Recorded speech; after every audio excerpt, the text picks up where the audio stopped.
बीड शहरातील श्री वर्धमान स्थानकवासी श्वेतांबर जैन संघाच्या वतीनं साध्वीजींच्या उपस्थितीत 10 दिवसीय उपासना कार्यक्रम संपन्न झाला।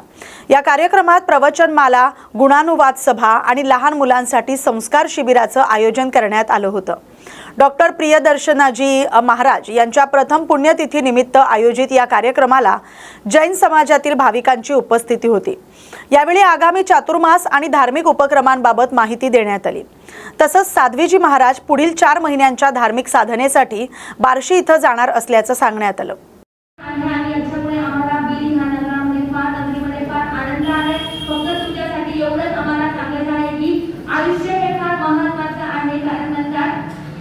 आयुष्यात प्रत्येक गोष्टीची वेळ असते ती वेळेवर कळायला हवी। आयुष्यात प्रत्येक गोष्टीची वेळ असते ती वेळेवर कळायला हवी आणि वेळ निघून जाण्यापूर्वी वेळेची किंमत कळायला हवी आणि वेळ निघून जाण्यापूर्वी वेळेची किंमत कळायला हवी। आणि ह्या बीड नगरीमध्ये सगळ्या श्रावक श्राविकांनी वेळेची किंमत जाणून वेळेसोबत आपल्या आयुष्याचा परमात्म्याशी मेळ बसवला हा त्यांच्यासाठी फार आनंदाचा क्षण होता। आम्हाला पण फार आनंद आला। सगळ्या बीडकरांसाठी सगळ्या श्रावकांसाठी आमच्याकडून हीच शुभेच्छा आहे की नेहमी तुम्ही असंच आनंदात राहा, परमेश्वराची भक्ती करत राहा। ही गोष्टी नक्की लक्षात ठेवा। आपल्या आयुष्यात प्रभू भक्ती पाहिजे, आत्मशक्ती पाहिजे आणि चुकीच्या गोष्टीपासून मुक्ती पाहिजे। ती गोष्ट सगळ्यांसाठी आमच्याकडून संदेश आहे, सर्व बीडकरांसाठी आणि येथे उपस्थित असलेल्या सगळ्या श्रावक श्राविकांसाठी। ती गोष्टी लक्षात ठेवा म्हणजे तुमच्या आयुष्यात आनंद राहील। पहिली गोष्ट आहे प्रभू भक्ती, दुसरी गोष्ट आहे आत्मशक्ती, स्वतःच्या शक्तीला लावून आणि तिसरी गोष्ट आहे व्यसनापासून मुक्ती। तर ह्या 3 गोष्टी असेल तर नक्कीच आयुष्यात चांगल्या गोष्टींची युक्ती होईल। चांगल्या गोष्टींची युक्ती होऊन तुम्ही नक्कीच जीवनाचा आनंद घ्याल। ह्या शुभेच्छा सोबत सगळ्यांसाठी आपल्या बीड शहरामध्ये जैन धर्मीय संघाचे प्रभारी प्रमुख जे आपल्या माझ्यासमोर उभे आहेत त्या धार्मिक कार्यक्रमाबद्दल आपण सविस्तर चर्चा करणार आहोत। आपण त्यांच्याशी वाचन करू। न्यूज मराठी 24/7 या मराठी चॅनलच्या माध्यमातून आपल्या हाती स्वागत। नमस्कार। बीड येथे वर्धमान स्थानकाचे जैन हा या ठिकाणी जैन धर्मीय संकट आहे। या मठामध्ये 8 महिन्यासाठी गुरु महाराज येतात की या ठिकाणी आपल्याला असतात। 4 महिन्यापासून चातुर्मासामध्ये जैन बोर्डमध्ये चातुर्मास असतात। साधू संत येते घरात पुढची दिवाळी जत्रा असे आपण म्हणतो। या ठिकाणी ज्या साधूजी आता आहेत त्या परमपूज्य महासंतची प्रणवदर्शन महाराज आधी झाला हे अजून सिद्धी आहे। हे यांचा चातुर्मास बार्शीला आहे। जात असताना यावेळी जे सिद्ध आलेले आहेत आणि 10-12 दिवसात बीडला वास्तविक राहिलेले आहेत आणि त्यांनी 10-12 दिवस गरीब लोकांना प्रवचनाच्या माध्यमाद्वारे या ठिकाणी धर्मोपदेश दिलेला आहे। भगवान महावीर स्वामींचा उपदेश, भगवान महावीर स्वामींनी सांगितलेली आईंच्या दया, क्षमा, शांती याबाबत त्यांनी या ठिकाणी आपल्या प्रवचनातून प्रभावी प्रवचनातून सर्वांना उपदेश दिलेला आहे। त्यांचा उद्देश असा असतो की समाजाची आर्थिक, भौतिक, शैक्षणिक प्रगती जरी झाली तरी आध्यात्मिक प्रगती झाल्याशिवाय समाजाची पूर्ण वगैरे जात नाही आणि अध्यात्म असेल तरच समाजाला पाया लागतो आणि अध्यात्माचा पाया समाजामध्ये संस्कार दिसतात, नवीन पिढीवरती संस्कार दिसतात आणि नवीन पिढी ही गैरमार्गाला जात नाही। घरामध्ये संस्कार असतात, घराघरामध्ये याचं वातावरण राहतं। माझ्याबरोबर या ठिकाणी बरेच ज्येष्ठ श्रावक आहेत, हे अभयजी कोटेचा आहेत, हे पण या ठिकाणी आमचे विशेषता आहे, दिलीपजी फुलकर आहेत आणि आमचे या ठिकाणी जे आहेत नेहमी कार्यरत असणारे स्वप्नजी कोटेचा आहेत आणि काही या ठिकाणी आहेत आहेत। या ठिकाणी न्यूज मराठी चॅनलने या ठिकाणी येऊन या आमच्या मठाला भेट दिली त्याबद्दल मी त्या चॅनलचं आमच्या श्रावक संघातर्फे हार्दिक धन्यवाद देतो आणि लवकरच या ठिकाणी जुलै 29 पासून चातुर्मास प्रारंभ होत आहे। त्यासाठी महासतीची अर्चनाजी महाराजचा विरा आणि त्यांच्याबरोबर बीडमधीलच कन्या असलेली सुशीली महाराजचा त्यांच्याबरोबर येणार आहे। 4 महिने जैन बोर्डमध्ये हा चातुर्मास चालणार आहे। सर्वांच्या येणार आहे। परंतु हे सर्व प्रवचन प्रभावीपणे समाजामध्ये माध्यम असतं सक्षम ते फक्त मीडिया असतं आणि मीडियामुळे एक ठिकाणची गोष्ट हजारो ठिकाणी लाखो ठिकाणी पसरते. तर माझी न्यूज मराठी चॅनलला विनंती राहील, ज्यावेळेस चातुर्मास सुरू होईल जैन धर्ममध्ये त्यावेळेस आपल्या टीमने या ठिकाणी इथे उपस्थित राहावं आणि हे जे प्रभावी प्रवचन त्याच्या ते सर्वकडे प्रसारित करावे, ज्यामुळे सामाजिक कार्यामध्ये आध्यात्मिक कार्यामध्ये आपल्या चॅनलचा हातभार लागेल आणि परत एकदा आपल्या चॅनलचं मी या ठिकाणी परत तुमचा धन्यवाद देतो आणि थांबतो. व्हिडिओ ज्यांना दिसतं फक्त बीड महाराज. बीड शहरातील दत्ताधाम, फुलाईनगर आणि श्रीकृष्ण नगर परिसरात दत्त मंदिराच्या वतीनं आयोजित 7 दिवसीय श्रीमद भागवत कथा ज्ञानयज्ञ सप्ताहाला प्रारंभ झाला. 1 जून पासून सुरू झालेला हा धार्मिक सोहळा 7 जून रोजी त्याची सांगता होणार आहे. कथेला प्रारंभ होण्यापूर्वी शोभायात्रा आणि विविध धार्मिक कार्यक्रमांचं आयोजन करण्यात आलं. हभप विश्वंभर महाराज मुळे गोंदीकर हे कथेचे प्रमुख प्रवक्ते असून दररोज दुपारी 4 ते सायंकाळी 7 या वेळेत कथा होते. त्यानंतर महाआरती आणि महाप्रसादाचं आयोजन केलं जाते. या धार्मिक कार्यक्रमासाठी स्थानिक भाविकांचा उत्स्फूर्त सहभाग लाभतोय. दत्त मंदिर परिसरात भक्तिमय वातावरण निर्माण झाले. आपण बीड शहरात श्रीकृष्ण नगर, फुलाई नगर, दत्तधाम या मंदिराच्या ठिकाणी आपण आलेलो आहोत. या ठिकाणी अधिक मासानिमित्त धार्मिक कार्यक्रम, ज्ञानयज्ञ, भागवत कथा पण आहे ना. तर 1 जून ते 7 जून पर्यंत कार्यक्रम या आपल्या भाविक भक्ताच्या वतीने कार्यक्रम आयोजित करण्यात आलेला आहे. महाराष्ट्रातील नामवंत कथा प्रवक्ते माझ्या समोर तिथं थांबलेले आहेत. आपण त्यांच्याशी चर्चा करणार आहोत. जय गुरुदेव दत्त. नमस्कार.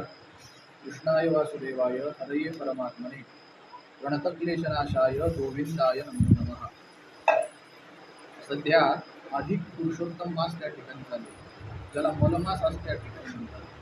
ज्येष्ठ महिन्याच्या जागेवर हा अधिक पुरुषोत्तम मास आलेला आहे आणि असा जो हा पुरुषोत्तम मास आहे, याला पुरुषोत्तम मास म्हणण्याचं कारणच हे आहे की हा पुरुषोत्तम मास भगवंताला, महाविष्णूंना अत्यंत प्रिय असा पुरुषोत्तम मास आहे. आणि या पुरुषोत्तम मासामध्ये भगवंताची, महाविष्णूंची भक्ती जेवढी जास्तीत जास्त करता येईल तेवढी जास्त करायला आपलं शास्त्र त्या ठिकाणी सांगतं. म्हणूनच अधिकस्य अधिकम फलम असं त्या ठिकाणी म्हणतात. आणि यालाच अनुसरून या बीडमधील अत्यंत प्रसिद्ध असणाऱ्या दत्तधाम दत्त मंदिरामध्ये 1 जून ते 7 जून या काळामध्ये श्रीमद भागवत ज्ञानयज्ञ सप्ताह या इकडच्या सगळ्या भाविकांनी आयोजित केलेला आहे. आणि त्यानुसार या 7 दिवसामध्ये श्रीमद भागवताची कथा मला करण्याचं उद्याचा कार्यक्रम अधिक मासानिमित्त या दत्तधाम या ठिकाणी आयोजित करण्यात आला आहे. संयोजक माझ्या समोर थांबलेले आहेत. तर आपण त्यांच्याशी चर्चा करणार आहोत. अनेक संयोजकांशी चर्चा पण झालेली आहे. तर आता माझ्याशी एक संयोजक या ठिकाणी थांबलेले आहेत, त्यांच्याशी आपण चर्चा करणार आहोत. न्यूज मराठी 24/7 या मराठी चॅनल माध्यमातून आपल्या हार्दिक स्वागत. आपलं नाव काय?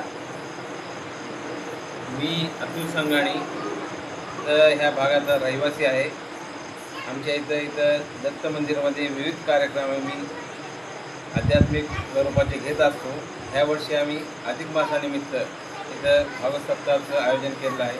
त्याच्यामध्ये इथले नागरिक विविध भाग घेत असतात. सर्वांच्यासाठी हे आम्ही अधिक मासानिमित्त इथं भागवत सप्ताहाचं आयोजन केलं. हा कार्यक्रम किती दिवस चालणार आहे, म्हणजे आज कधी सुरू होणार आहे? हा कार्यक्रम 1 जूनपासून सुरू होणार आहे. हा 7 जूनपर्यंत हा कार्यक्रम सर्वांच्या सहकार्याने हा धूमधामात कार्यक्रम होणार आहे. तर या ठिकाणी सध्या आता उन्हाळ्याचे दिवस आहेत, सभा मंडपाची वगैरे सोय वगैरे करण्यात आलेली आहे का संयोजकांमध्ये? सर्व इथं संयोजकाच्या वतीनं सभा मंडपाची सर्वांच्यासाठी, भाविकांसाठी इथं सोय केली आहे. तर अंदाजे किती भाविक भक्त जमतील हे आपल्या सभा मंडपामध्ये? यापूर्वी कार्यक्रम झाला का आता नवीन सुरू होते? यापूर्वी पण कार्यक्रम आम्ही घेतलेला आहे आणि अधिक मासानिमित्त इथं भागवत सप्ताहाचं आम्ही आयोजन केलं आहे. जवळपास इथं गेल्या वर्षी पण आम्ही ते कार्यक्रम घेतला होता. त्यावेळेस 1,500 ते 2,000 इथं भाविक येत असतात. यावर्षी पण आम्ही अपेक्षित करतो की इथं गेल्या वर्षीपेक्षा पण थोडेफार भाविक जास्त असतील. 2,000 ते 3,000 भाविक इथं त्याचा लाभ घेतील. ठीक आहे, माहिती दिल्याबद्दल धन्यवाद. भारतीय जनता पक्षाचे ज्येष्ठ नेते तसंच माजी केंद्रीय मंत्री स्वर्गीय गोपीनाथ मुंडे यांच्या पुण्यतिथीनिमित्त परभणी जिल्ह्यातील सेलू तालुक्यातील वालूर इथं रक्तदान शिबिराचं आयोजन करण्यात आलं। या शिबिराला नागरिकांनी उत्स्फूर्त प्रतिसाद दिलाय। राज्याच्या मंत्री पंकजा मुंडे यांनी पुण्यतिथीनिमित्त सामाजिक उपक्रम राबवण्याचं आवाहन केलं होतं। त्यानुसार श्री संत भगवान बाबा मित्र मंडळाच्या वतीनं रक्तदान शिबिर आयोजित करण्यात आलं। परभणी येथील संजीवनी प्रतिष्ठान संचलित श्री हुजूर साहेब ब्लड बँकेच्या सहकार्यानं रक्त संकलन करण्यात आलं। यावेळी वैद्यकीय तज्ज्ञ आणि तंत्रांच्या मदतीनं मार्गदर्शनाखाली रक्तदात्यांची तपासणी करून रक्त संकलित करण्यात आलं। शिबिर यशस्वी करण्यासाठी श्री संत भगवान बाबा मित्र मंडळानं विशेष पुढाकार घेतला। सेलू शहरात आंबे आणि इतर फळं कॅल्शियम कार्बाईडसह घातक रसायनांचा वापर करून पिकवली जात असल्याचा आरोप करत संबंधितांवर तात्काळ कारवाई करण्याची मागणी श्री व्यंकटेश्वर प्रतिष्ठानच्या वतीनं करण्यात आली। याबाबत उपजिल्हाधिकारी सेलू यांना निवेदन देण्यात आले। निवेदनात म्हटलंय की कॅल्शियम कार्बाईड आणि इतर रसायनांच्या सहाय्यानं फळं पिकवल्यामुळे नागरिकांच्या आरोग्यावर गंभीर परिणाम होण्याची शक्यता आहे। अशा फळांच्या सेवनामुळे तोंड येणं, उलट्या, जुलाब, पोटदुखी यांसारखे त्रास होऊ शकतात। तसंच गंभीर आजारांचा धोकाही वाढू शकतोय असा दावा करण्यात आलाय। भारतीय अन्न आणि औषध प्रशासनाच्या नियमानुसार कॅल्शियम कार्बाईडचा वापर करून फळं पिकवणं प्रतिबंधित असल्याचं निवेदनात नमूद करण्यात आलंय। त्यामुळे संबंधित विक्रेते आणि व्यापाऱ्यांवर कारवाई करून नागरिकांच्या आरोग्याशी सुरू असलेला खेळ थांबवावा अशी मागणी करण्यात आली। मागणीची दखल न घेतल्यास आंदोलन छेडण्याचा इशाराही देण्यात आलाय। परभणी जिल्ह्यातील गंगाखेड तालुक्यात सुरू असलेल्या जुगार अड्ड्यावर जिल्हा पोलीस अधीक्षकांच्या विशेष पथकानं धडक कारवाई केली आहे। मेराळ सावंगी शिवारात सायंकाळी झालेल्या या कारवाईत 6 जणांना ताब्यात घेण्यात आलंय। लाखोंचा मुद्देमाल जप्त करण्यात आलाय। गुप्त माहितीच्या आधारे जिल्हा पोलीस अधीक्षकांच्या विशेष पथकानं मेराळ सावंगी परिसरातील जुगार अड्ड्यावर छापा टाकला। यावेळी जुगार खेळत असलेल्या 6 जणांना ताब्यात घेण्यात आले। कारवाई दरम्यान रोख रक्कम, मोबाईल फोन, दुचाकी आणि चारचाकी असा एकूण 23,68,000 रुपयांचा मुद्देमाल जप्त करण्यात आलाय। संबंधितांविरोधात गुन्हा दाखल करण्याची प्रक्रिया सुरू आहे। पुढील तपास पोलीस करत आहेत।